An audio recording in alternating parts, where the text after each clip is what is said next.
Ah oui, c'est vrai que vous n'êtes pas au courant, hein. Les lutins urbains ont été chassés de la grosse cité par la sinistre brigade de répression de l'onirisme. Et devinez où ils se sont réfugiés? Eh bien, chez leurs cousins des champs, j'ai nommé les Corrigans. Alors le professeur Lebrac, à l'origine, c'est un mycologue, un spécialiste des champignons. Et ce qui est arrivé, c'est qu'un jour, ce mycologue a cru cueillir un champignon alors que c'est un lutin qu'il tenait en fait par le bonnet.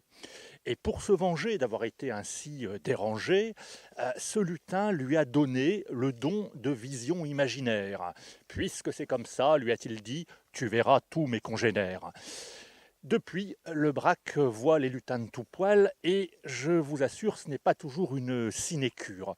Enfin, il était logique, en tout cas, que nos amis lutins urbains, alors qu'ils se réfugiaient en Bretagne, aient trouvé refuge chez un tel personnage. Au fait, je suis en train d'y penser, ce serait pas plus simple que je vous y emmène chez le braque? Puisque nous voilà en route pour chez le braque, une petite précision, si on croise un poulain, attention à Morioche, hein. Une dernière chose, à l'intérieur de chez le braque, si on voit un canari, attention à Morioche. Bon ben, désolé, hein, non, c'est pas là. J'aurais pourtant juré. Ah, peut-être par ici, peut-être par ici, il me semble que je reconnais là. Ben non, pas là non plus. La grosse galette, comment dire?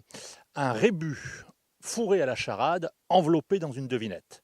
Après, si vous voulez manger ça, c'est vous qui voyez, hein. Chut, venez voir, suivez-moi.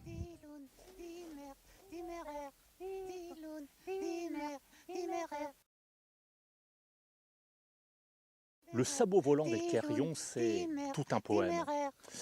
Excusez-moi. Désolé.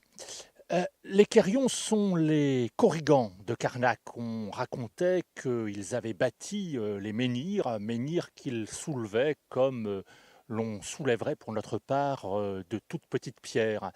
Et puis, les Quérions avaient aussi cette particularité d'avoir volé un sabot un beau jour à un marin, sabot qu'ils avaient enchanté et dans lequel ils se déplaçaient dans les airs comme on se déplacerait aujourd'hui dans un avion.